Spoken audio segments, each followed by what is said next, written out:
नमस्कार बंधुगण मु सागर कलाकार सागर संगम एस्ट्रोलॉजी ज्योतिष ज्ञान एंड कर्म चैनल को आपण मानक स्वागत जनाऊे। आज आम आलोचना करने को जाऊँ एक अत्यंत गुरुत्वपूर्ण ज्योतिष घटना विषय रे।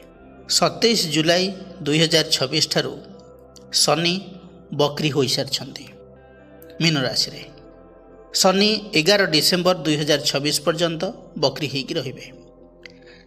यही प्राय 4.5 मासर समय अनेक राशि व्यक्ति जीवन में कर्मफल दायित्व धैर्य एवं जीवन में बड़ बड़ निष्पत्ति को प्रभावित करें। शनिदेव को न्यायर देवता एवं कर्मफल दाता बोली कहुए। से कहा प्रति अन्याय करते नहीं, बरं प्रत्येक व्यक्ति को तांकर कर्म अनुजाई फल प्रदान करते। जेतेबेले शनि बकरी हुए सेतेबेले बाह्य परिवर्तन ठारू व्यक्तिर आभ्यंतरीण परिवर्तन विशेष भाव होता है। अटकी रही काम पुणी थे सामना को आसीपे, पुराणा कर्मर हिसाब मिल पारे एवं जीवन आमको नुआ शिक्षा देता है। मीन राशि रे शनि बकरी जेहेतु रोचंती, मीन राशि हूँ आध्यात्मिकता करुणा भावना एवं अंतर्ज्ञानर राशि। तेणु यही समय अनेक लोक निज जीवन को गभीर भाव में बुझार सुजोग पाइबे।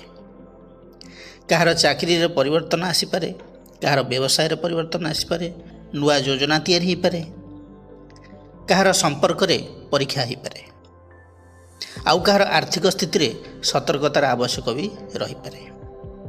किंतु मन रखंतु, शनि केबे अनावश्यक कष्ट दियंती नहीं। से आमको श्रृंखला धैर्य एवं सठिक पथ चलिबार शिक्षा देथांती। एही वीडियो रे आमे जानिबा जे शनिकर एही वक्रगति 12टी राशि उपर किपरि प्रभाव पकाइब, क्यों राशि सतर्क रहिबा दरकार एवं क्यों राशि पई नुआ सुजोग आसीपारे एवं शनिदेवों क्यों सरल उपाय अनुसरण करने उचित। तेणु यही भिडटी को शेष पर्यंत निश्चय देखंतु, कारण आपणकर राशि संबंधी एमती किसी महत्वपूर्ण सूचना रही जहाँ आसंता किछि मास पई आपण को सठिक दिग देखई पारे। तेबे चलंतु आरंभ करिबा आजिर एही विशेष आलोचना। प्रथम दुईटी भिडियो रे आमे कन्या राशि पर्यंत आलोचना करथिले।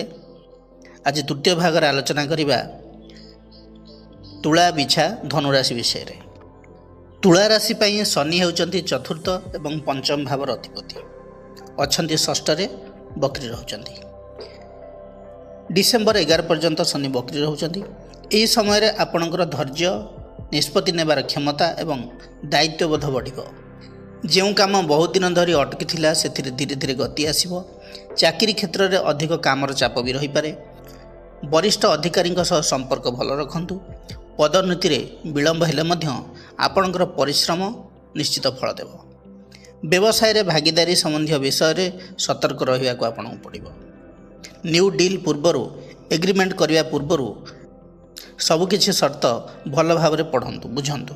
पुराणा ग्राहकों माध्यम रे भल लाभ मिल पारे। आर्थिक दृष्टि जदि देखिबा अननेसेसरी खर्च को एड़ातु एवं लॉन्ग टर्म सेविंग्स उपरे ध्यान दियंतु।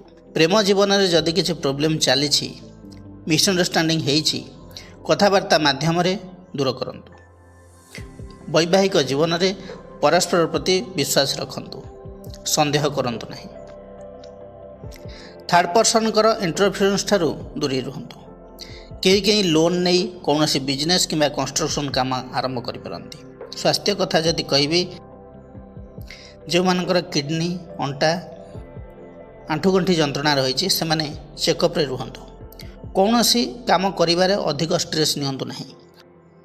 शनिकर शुभत्व वृद्धि पाई शनिवार दिन शनि मंदिर सोरिस्तर दीप दियंतु एवं ओम सं शनिश्चराय नमः मंत्र को जप करंतु। आपन पई शुभ रहिबो। एबे आलोचना करिबा बिछा राशि विषय रे। बिछा राशि पई शनि होचंती तृतीय एवं चतुर्थ भावर अधिपति, अछंती पंचम भाव रे। शनि डिसेम्बर 11 पर्यंत बकरी होचंती मीन राशि रे। एही समय आपणक पई परिश्रम धैर्य एवं आत्मविश्वासर समय। जीवन रे किछि पुराना समस्या सामना को आसी पारे, किंतु सेगुड़िकर समाधान मध्य हो जिवो। चाकरी रे नुआ दायित्व मिल पारे। आपणक कामर मूल्यांकन हेबो। काम रे डेडिकेशन डिसिप्लिन हार्डवर्क रखिले उच्च अधिकारी विश्वास आप जीतिपारे। व्यवसाय पुराणा बद तुटिपे, अटकी अर्थराशि आदाय हो पारे। बिग इन्वेस्टमेंट करने पूर्व मार्केटर स्थिति धीरे धीरे सुधुरी आसब। अनावश्यक लोन नेबारु दूरे रुहतु। प्रेम जीवन में संदेह कि अहंकार संपर्क को दुर्बल करें। पंचम वक्री शनि प्रेम शिथिलता आनीपे। जो मैंने बह कर जीवनसाथी को समय दिंतु। स्वास्थ्य कथा जदि कहबी बीपी अप डाउन रही पारे। जो मानकर डायबिटीज अच्छी से चेकअप रहा दरकार। क्रॉनिक डिजीज कि अधिक मानसिक चाप प्रति सचेतन रुहतु। शनिकर अशुभत्व ह्रास पाई शनिवार दिन कला तिल दान करंतु। दक्षिणाकाली उपासना करंतु।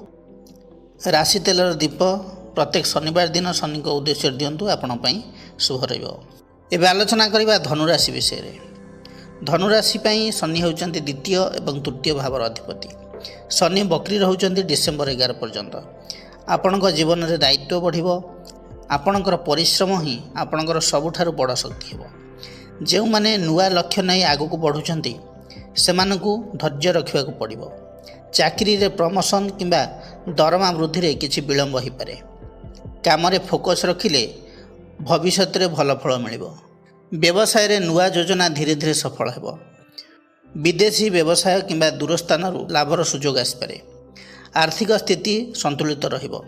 लॉन्ग टर्म इन्वेस्टमेंट रे प्रॉफिट मिलिबो, किंतु रिस्क इन्वेस्टमेंट रु दूरे रुहंतु। लव लाइफ रे अप डाउन चलिबो। टीनेजर यंग एजर पिला माने टिके इगो को कम करबा दरकार। कम्युनिकेशन ठीक रखिले संपर्क ठीक रहिबो। कथावार्ता रे शालीनता ठीक रखंतु। पार्टनर को संदेह करंतु नहीं कि एक्स्ट्रा फोर्स पकांतु नहीं। निजर विचारधारा को तांको उपरे लदी दियंतु नहीं। जो माने मैरिड कपुल पारिवारिक जीवन में पॉजिटिव वाइब्स रहिबो। सेपरि स्वास्थ्य कथा जदि कहबी जंघ आंठू लिभर संबंधी समस्या जदि अच्छी तेबे अवहेला करंतु नहीं। शनिकर अशुभत्व दूर करने कौन करेंगे? काऊ को खाइबा को दिंतु। असहाय लोकों को साहाय्य करंतु। शनिकर मंत्र को जप करंतु। मंत्रटी है ओं सं शनिश्चराय नमः। यही मंत्र को 108 थर प्रत्येक शनिवार दिन जप करंतु। दक्षिणाकाली दर्शन करंतु। आपण शुभ रहिबो। बंधुगण, यह थिला शनि बकरीर फल तुला बिछा और धनुराशि उपर किपरि रहिबो से विषय संक्षेप आलोचना। जदि भिडियोटी भल लगी थाए तेबे लाइक कमेंट शेयर करिया को जमार भी भूलिबे नहीं। पुणी आसीबी शेष 3टी राशि मकर कुंभ मीन राशि वीडियो नहीं कि से पर्यंत रहूची। नमस्कार।